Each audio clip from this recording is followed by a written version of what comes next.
अपराध काल का समय आ पहुंचा था, क्योंकि पौ फटे देर हो चुकी थी। मैंने सोचा कि अब विलंब न करना चाहिए और चल देना ही परमोत्तम होगा।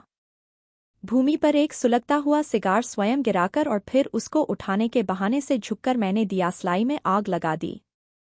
तत्क्षण कूदकर मैं कार में जा बैठा और फिर उस रस्सी को जो मेरे बेलून को पृथ्वी के संग बांधे थी, शीघ्र काट दिया। इसके काटते ही एक झपकी मात्र में मेरा बेलून पृथ्वी से ऊपर की ओर अत्यंत शीघ्रता से चढ़ गया। मेरे ऊपर चढ़ते समय बैरोमीटर 30 इंच और थर्मामीटर 19 डिग्री पर था। मेरा बेलून अभी 50 गज भी ऊंचा न चढ़ा होगा कि पीछे आग का भभका बड़ी भयानक रीति से आता दिखलाई पड़ा, और फिर उसमें मिट्टी, कंकड़ इत्यादि भी उड़ते दिखलाई पड़े। यह भयंकर दृश्य देखकर मैं ऐसा भयभीत हुआ कि कार में गिर पड़ा और मारे भय के कांपने लगा। पड़ापड़ा चित्त में विचारता रहा कि यदि इसी प्रकार मैं भयभीत हूँगा तो काम कैसे चलेगा, क्योंकि यह तो अभी श्री गणेश ही है। जब मैं कुछ चैतन्य हुआ तो समझ गया कि यह सब उपद्रव उस बारूद के उड़ने की धमक से था जिसे मैंने उन पीपों में पृथ्वी के तले उन दुष्टों के प्राणवध के हेतु रख दिया था और जिसमें मैंने जानकर ऊपर उड़ती समय आग लगा दी थी। बेलून पहले तो सिमटा, पर शीघ्र ही फैलकर गोलाकार हो गया। फिर बड़ी तेजी से चक्कर खाने लगा और अंत में एक मतवाले के समान लड़खड़ाकर ऐसी शीघ्रता से घूमने लगा कि मैं कार की एक कोर पर मुंह के बल बड़े जोर से गिरा और एक रस्सा जो वहीं पड़ा था उसी में मैं बच गया। उस समय मेरी दशा जैसी भयंकर थी उसका यथायोग्य ध्यान में लाना सर्वथा असंभव है। मैं घबराहट भरा कर सांस लेने को मुंह बाता था। किसी पीड़ित व्यक्ति के समान मेरी नसें टूट रही थी। जान पड़ता था कि नेत्रों से ठेले निकले पड़ते हैं और रह रहकर मेरा जी ऐसा मचलता था कि मैं व्याकुल हो जाता था।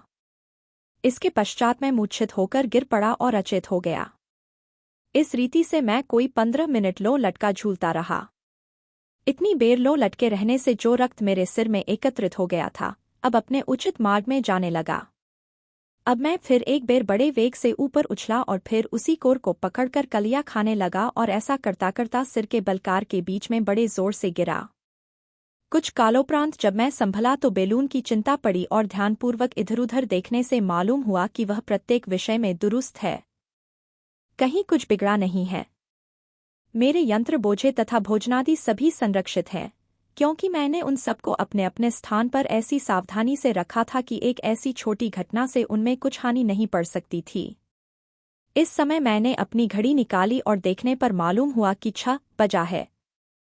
मेरा बेलून बड़े वेग से ऊपर चढ़ रहा था और बैरोमीटर देखने से जान पड़ा कि हम लगभग 3.5 मील ऊपर चढ़ आए हैं।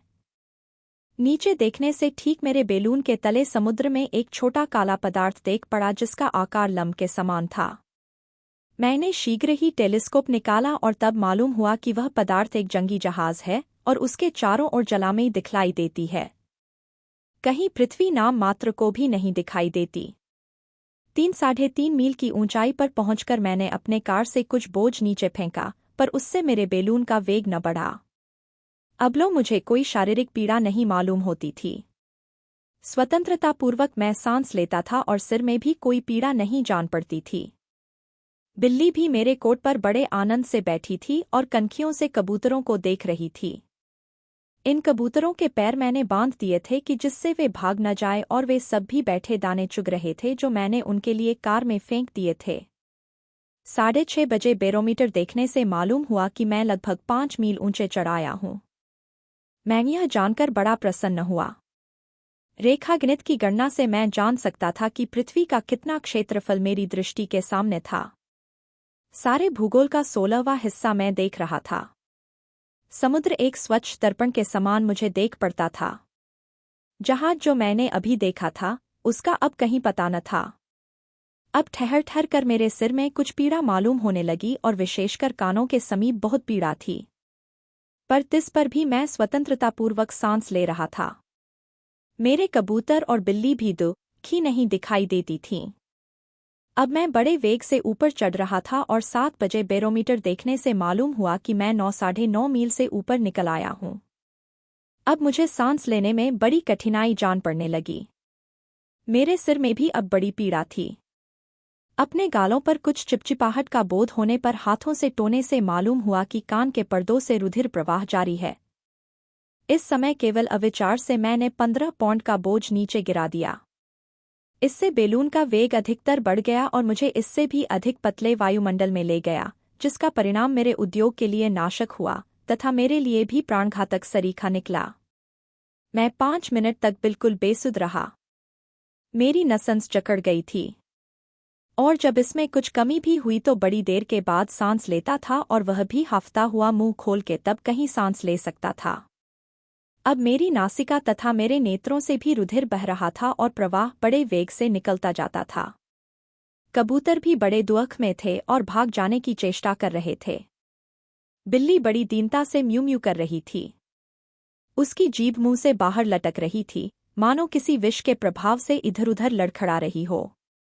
अब उस बोझ के फेंक देने की मूर्खता स्वयं मुझे खटकने लगी। अब मुझे मृत्यु एक एक क्षण में आती देख पड़ती थी। शारीरिक पीड़ा तथा दुख के प्रभाव से न तो मैं अपने बचने की चेष्टा कर सकता था और न कोई युक्ति सोच सकता था। मेरे सिर की पीड़ा प्रतिक्षण बढ़ती ही जाती थी। अब मुझे पूरा विश्वास हो गया कि कुछ कालोपरांत मैं उन्मत्त हो जाऊंगा। मैं कार में पड़ा अपना चित्त एकाग्र कर रहा था कि मुझे यह ध्यान आया कि किसी प्रकार देह में से कुछ रुधिर निकाल दूं। मेरे पास कोई शलाका न थी जिससे यह काम सहज से करता, इसलिए अपनी छुरी से मैंने अपनी बाई बाह की एक रग काट दी। रुधिर प्रवाह का निकलना था कि मुझे एक प्रकार का सुख मिलने लगा, और थोड़ी देर में जब एक कटोरा रुधिर से भर गया तो मेरी पीड़ा बहुत कम हो गई। अभी मैंने पैरों के बल उठने की चेष्टा न की थी। अपने घाव को भली प्रकार चिथड़े से बांधकर मैं लेट रहा। कोई पाव घंटे लेटे रहने के उपरांत जब मैं उठा तो मुझे किसी प्रकार की पीड़ा नहीं मालूम देती थी। सांस लेने का दुख बहुत कम हो गया था और मैंने विचारा कि अब मुझे शीघ्र ही वायुजमाने के यंत्र द्वारा सहायता लेनी पड़ेगी। मेरी बिल्ली मेरे कोट से सटी बैठी थी। जब मैं पीड़ित कार में पड़ा था, मेरी बिल्ली ने 3 बच्चे जने। यह देखकर मुझे बड़ा आश्चर्य हुआ। यह 3 जीव मानो मेरे साथी यात्रियों की संख्या में परमेश्वर की ओर से बढ़ाए गए।